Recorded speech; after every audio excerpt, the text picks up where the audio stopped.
Dear student, today I am discussing about biotechnology. Then आज हम पूरा डिस्कशन करने वाले हैं जो बायोटेक्नोलॉजी है, इसका क्या फंक्शन है, इसके क्या एप्लीकेशन है और हमारे जो डेली लाइफ है उसमें कैसे इम्पोर्टेंस रखती है। उसके अलावा हमारी जो मेडिकल फील्ड है उसमें कैसे ये इम्पोर्टेंस रखती है। उसके अलावा हमारे जो मेडिसिन वगैरह है, कोई ड्रग्स है या फिर नए नए हमारे रिसर्च वगैरह हो रहे हैं, या फिर हम कोविड वगैरह, ये बड़ी बड़ी जितनी भी महामारी हुई हैं उससे हम कैसे निपटे हैं, इन बायोटेक्नोलॉजी का यूज कहाँ पे है, उसके बारे में सभी डिटेल से यहाँ पे देखेंगे। उसके अलावा जितने भी हमारे क्वेश्चन आए हुए हैं उसके बारे में भी डिस्कशन यहाँ पे कर लिया जाएगा। तो आप बेफिक्र रहिए क्योंकि हमारा ये जो सिलेबस है ये बहुत ज़्यादा इंपॉर्टेंस रखने वाला है और पूरा डिटेल के साथ आपको करवाया जाएगा। तो जो भी इम्पोर्टेंट फैक्ट है और इम्पोर्टेंट जो भी आपको लग रहा है उसके बारे में आप भी यहाँ पे डिस्कस कर सकते हो कि कौन सा इम्पोर्टेंस है रखता है कोई, और आपको क्या समझ में नहीं आ रहा, तो ये सब बातें आपको बतानी है। तो देन आज स्टार्ट कर लेंगे हम व्हाट इज़ बायोटेक्नोलॉजी। तो ऑब्वियसली सबको पता रहता है बायोटेक्नोलॉजी क्या है और इसका यूज क्या है। जब क्वेश्चन रॉन्ग होने के हमारे चांस हो जाते हैं इसके एप्लीकेशन में और अदर जो इसके फंक्शन है और ये काम कहाँ पर करता है, उसके अलावा जो क्वेश्चन है वो इसी प्रकार से घुमा फिरा के दिए जाते हैं जो टेक्नोलॉजी इसमें घुसा दी जाती है बायो के साथ। इसलिए यहाँ पे हमारे रॉन्ग क्वेश्चन होने के चांस हो जाते हैं, लेकिन आज यहाँ पे आपका सब कुछ क्लियर होने वाला है। तो हमारे पास टाइम भी कम है इसलिए हम जो टाइम की वैल्यू रखते हुए और स्टार्ट करते हैं। What is biotechnology? Biotechnology is the use of biology to solve problems and make useful products. The most prominent approaches used in genetic engineering which enables scientists to tailor or organize DNA at will. यानी कि जो बड़ी बड़ी हमारी problem हो जाती हैं जो हमारी जो बायोलॉजी है उसके अलावा वायरोलॉजी है उनसे रिलेटेड, और हम क्या करते हैं प्रोडक्ट है वो तैयार करते हैं, वो चाहे वैक्सीन के थ्रू हो या फिर अदर हम फूड वगैरह हैं वो भी इससे तैयार कर सकते हैं, जिससे हमारी ग्रोथ भी बढ़िया हो और हमारी को इकोनॉमी भी अच्छी चले हमारी, और जो हमारी अर्थव्यवस्था उस पर भी ज़्यादा इफेक्ट ना पड़े। तो नेक्स्ट जो हमारी स्लाइड होगी उसमें होगा हमारा बायोटेक्नोलॉजी का डिस्कशन कि बायोटेक्नोलॉजी है उसमें क्या क्या प्रोसेस होती है, ये सब देखने वाले हैं। Then this is a colourful diagram और ये रिप्रेजेंट कर रहा कि हम कैसे कैसे बायोटेक्नोलॉजी को टूल की तरह यूज कर रहे हैं। इसमें क्या किया हमने, किसी का भी डोनर डीएनए ले लिया, वो चाहे हम प्लांट की बात करें या एनिमल की बात करें दोनों में सेम होगा, क्योंकि आजकल मॉडिफाइड फूड भी आ रहे हैं, मॉडिफाइड प्लांट भी बन रहे हैं, वैसे मॉडिफाइड एनिमल भी बन रहे हैं। तो वो किस प्रकार से करते हैं, ये जो मैंने स्लाइड दिखाई है आपको और रिकमेंडेड जो टेक्नोलॉजी है उसमें पहले जो हमने वीडियो डिस्कशन कर रखे थे तो उसमें भी है, लेकिन यहाँ पे क्वेश्चन आए हुए हैं तो वह एक बार फिर रिपीट कर देती हूँ, आपका रिवीजन हो जाएगा और अच्छे से याद हो जाएगा, क्योंकि बायोटेक्नोलॉजी पे क्वेश्चन आ रहे हैं इसलिए ये इंपॉर्टेंस हो जाता है कि आपको ये करवाया जाए। डोनर डीएनए हो गया, उसमें कट किया हमने, कट करने के लिए रेस्ट्रिकेशन एंजाइम यूज करते हैं, और आपने पढ़ा होगा ये रेस्ट्रिकेशन एंजाइम है वो डिफरेंट टाइप के होते हैं, जैसे restriction enzyme first, second and third. और ये क्या करते हैं, इसके कट करते हैं बीच में से न करने के बजाय ये क्या करते हैं किनारों पे कट करते हैं, यानी आउटसाइड दोनों तरफ कट करते हैं। ओवरहैंग है वो क्रिएट करते हैं जिसके कारण क्या होता है वेक्टर है वो इससे जुड़ जाता है, और लाइगेज हमारे को ऐड करना होता है जिसके कारण क्या होता है इंट्रोड्यूस कराते हैं बैक्टीरियल सेल और रिकॉम्बिनेंट डीएनए में। अब हम बात कर लेते हैं नेक्स्ट जो हमारी स्लाइड होगी उसमें ये बता रखा मल्टीपल स्टेम सेल है वो कौन कौन सी होती हैं, जैसे बोन मेरो की सेल होगी, पेरिफेरल ब्लड की होगी, उसके अलावा हमारी जो वेसल्स हैं, लेंगरहैंस है, उसके अलावा प्लेसेंटा है उसकी भी जो स्टेम सेल है, जैसे एम्ब्रियो जब छोटा होता है तो उसकी जो सेल है स्टेम सेल निकाल लेते हैं और उसका एक्सपेरिमेंट करते हैं। उसके अलावा अम्नियोटिक फ्लूइड की बात कर लेते हैं, और हमारा जो ब्रेस्ट मिल्क है उसकी बात कर लेते हैं, और एडिपोज टिश्यू, इनकी जो सेल है उसको निकाल कर हम एक्सपेरिमेंट कर सकते हैं, यानी ये सब बायोटेक्नोलॉजी से रिलेटेड है। तो आपने स्क्रीनशॉट ले लिया होगा, हम नेक्स्ट जो हमारी स्लाइड है उसकी तरफ चलते हैं। देन इसमें बता रखा कि जो जेनेटिक मॉडिफाइड जो प्लांट है उसमें हाइब्रिड और माइक्रो जो प्रोपेगेशन है ये टेक्निक यूज करते हैं। उसके अलावा बायो फर्टिलाइज़र, बायो पेस्टिसाइड है ये इन्वॉल्व करते हैं, और ये किस में काम आ रहे हैं, हमारे एग्रीकल्चर में काम आ रहे हैं, जिससे हमारी इकोनॉमी बढ़ी है और लोगों को काम मिला है। तो सेकंड हमारा हेल्थ केयर है, हेल्थ केयर में कैसे यूज होता है, आरडीएनए प्रोडक्ट के रूप में कोई वैक्सीन बना ली हमने, कोई डायग्नोस्टिक खोल लिया, या फिर मोनोक्लोनल एंटीबॉडीज स्टेम सेल है उसको हमने अलग कर लिया, तो इससे हमारी हेल्थ है वो भी सुधरेगी। उसके अलावा हमारी जो ड्रग्स है वो महंगी होने से बचेंगी और जो आम जनता उस तक पहुँचेंगी। थर्ड हो जाता है हमारे इंडस्ट्री में। इंडस्ट्री में क्या यूज है इसका, एंजाइम है। एंजाइम का जो ब्रेड वगैरह हमारे फूड है उसमें ये यूज करी जा रही है बहुत ज़्यादा मात्रा में। उसके अलावा इन्वायरमेंट में इसका क्या यूज है, तो इन्वायरमेंट में हमारे सोयल है, वाटर है, उसका रीमेडिटेशन और बायोसेफ्टी और गेमिट मॉडिफाइड ऑर्गेनिज्म है, उसके लिए हम यूज करते हैं इन्वायरमेंट के लिए। तो ये सारी क्या है इसकी यूजेज है या एप्लीकेशन बोल सकते हो, आपकी हेल्थ में कैसे यूज करता है इन्वायरमेंट कैसे। अब नेक्स्ट बढ़ेंगे हम। ये भी वही दे रखा है एप्लीकेशन ऑफ बायोटेक्नोलॉजी, जिसमें आपको बता रखा मेडिकल में कहाँ कहाँ यूज होगा। उसके अलावा एग्रीकल्चर में यहाँ एक टर्म में दे रखा है, वहाँ पे आपको डिस्कशन किया था। तो हम बात कर लेंगे, आपको ये दिख रहा होगा एग्रीकल्चर में कितना क्लीन डायग्राम है। उसके अलावा इन्वायरमेंट भी दिख रहा होगा। फोरेंसिक साइंस में भी साइंटिस्ट पैटर्निटी टेस्ट वगैरह ये बहुत बार पूछ लिया जाता है पैटर्निटी टेस्ट में। और उसके अलावा आपको ये टूल्स याद रखने हैं इनके, कौन कौन सा डीएनए जैसे फिंगरप्रिंट करते हैं इसमें ऐसे। किसने दिया था ये, सबसे पहले एलेक्स जेफरी ने दिया था। तो इतना सारा हमने देख लिया, अब आगे बढ़ते हैं हम।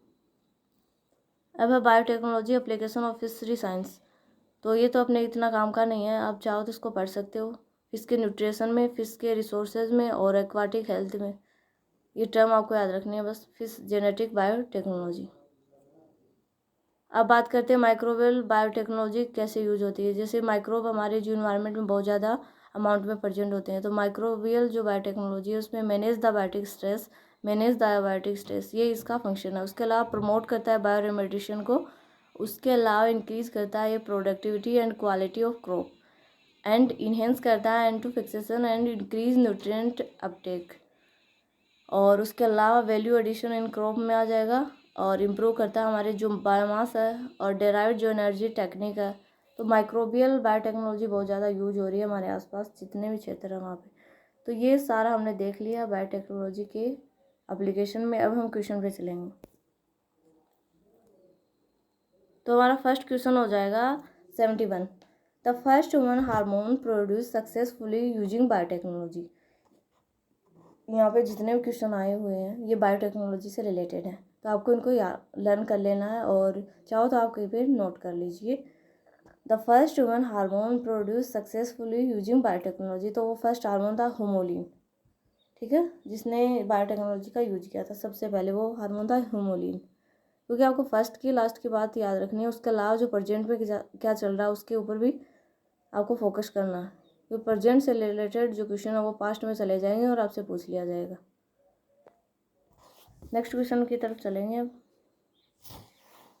नेक्स्ट क्वेश्चन हमारा है 84। Which of the following is not usages assisted reproductive technology. तो इसका आंसर होगा हमारा फोर्थ आंसर है इसका, यानी कि courteous on day 14 to 16 of menstrual cycle. क्योंकि ये कहना चाह रहा है कि वो कौन सी रिप्रोडक्टिव टेक्नोलॉजी है जिससे हम क्या करते हैं, जो बाहरी टेक्निक है वो उपयोग करके और हम क्या करते हैं, फर्टिलाइजेशन वगैरह करवाते हैं। तो ये जो आपने 12th क्लास है उसमें पढ़ा होगा, इंट्रायूटेराइन इंसेमिनेशन रिप्रोडक्शन वाला पार्ट है, उसमें सभी टेक्निक दे रखे हैं आपको। सेकेंड हो जाएगा intracytoplasmic sperm injection. Third is in vitro fertilisation. तो ये सब हो गया 84 में। 84 का आपको 4 कर लेना, क्योंकि ये नहीं है, आपको नोट पे और करेक्ट पे हमेशा ध्यान रखना, क्योंकि जो ज़्यादातर स्टूडेंट गलतियाँ करते हैं वो गलतियाँ यहीं पे होती है। फर्स्टली हमें क्वेश्चन को अच्छे से रीड करना होता है, उसके अलावा उसमें देखता जाता है कि कौन सा करेक्ट है कौन सा इनकरेक्ट है, क्योंकि छोटी छोटी मिस्टेक हैं हमको सिलेक्शन से बाहर कर देती है। और जो कम एफर्ट लगाया और स्टूडेंट भी अगर वो अच्छे से पेपर करे तो वो भी सक्सेस हो जाता है कहीं से। तो टाइम मैनेजमेंट और वो जो एग्ज़ाम के 2-3 पीरियड है उसको जिसने कंट्रोल कर लिया तो वो किसी से नहीं आने वाला। तो आपको भी यही काम करना है। मैं हमेशा ही आपको ये गाइड करती रहती हूँ कि आपको क्या करना है, अच्छे से अपने पेपर को अटेम्प्ट कीजिए। जो आ रहा है नहीं आ रहा वो नहीं देखना कि मेरा होगा या नहीं होगा, उस टाइम पूरा अपना एफर्ट लगा देना, क्योंकि आप वहाँ पे ये डिसाइड करने लग गए मेरा होगा या नहीं होगा तो टाइम निकल जाएगा, और एक बार टाइम चला जाता वो कभी वापस नहीं आता। देन चले नेक्स्ट क्वेश्चन की तरफ। नेक्स्ट क्वेश्चन हमारा 75 नंबर का है, जिसमें बता रखा है an example of artificial chromosome vector is. तो वो वेक्टर का नाम पूछ रहा है, जो क्या आर्टिफिशियल वेक्टर है वो क्या फॉस्फेट वेक्टर है, यानी 2 आंसर इज करेक्ट हो जाएगा। उसके अलावा जो प्लाज्मिड है वो भी वेक्टर की तरह ही काम करता है, इसमें सारे वेक्टर के नाम दे दिए इसलिए आप कंफ्यूज हो सकते थे। लेकिन यहाँ पे आपने ये देखा होगा कि नोटिस भी किया होगा कि आर्टिफिशियल क्रोमोसोम दे रखा है, तो उसका आंसर हो जाएगा फॉस्फेट। उसके अलावा कोस्मिड, फॉस्मिड और प्लाज्मिड तीनों ही क्या हैं, क्रोमोसोम के वेक्टर हैं। देन 76 नंबर का क्वेश्चन बता रहा है हमको, the enzyme use to break phosphodiester bonds of DNA molecule at specific site is.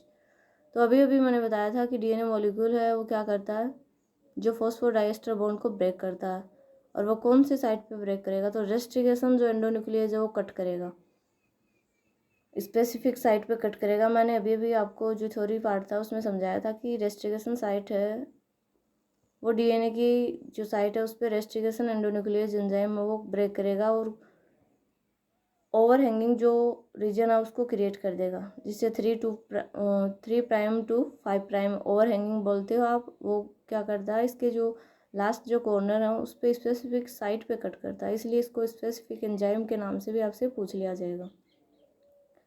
अब जो ऑप्शन है उसको भी हम देखते हुए चलते हैं। लाइगेज का काम भी बताया था मैंने, लाइगेज का फंक्शन है जोड़ना, यानी एडिंग पावर होती है लाइगेज। एंडोन्यूक्लियस का काम है कि बीच से कट करना, और एक्सोन्यूक्लियस का काम है बाहर से कट करना।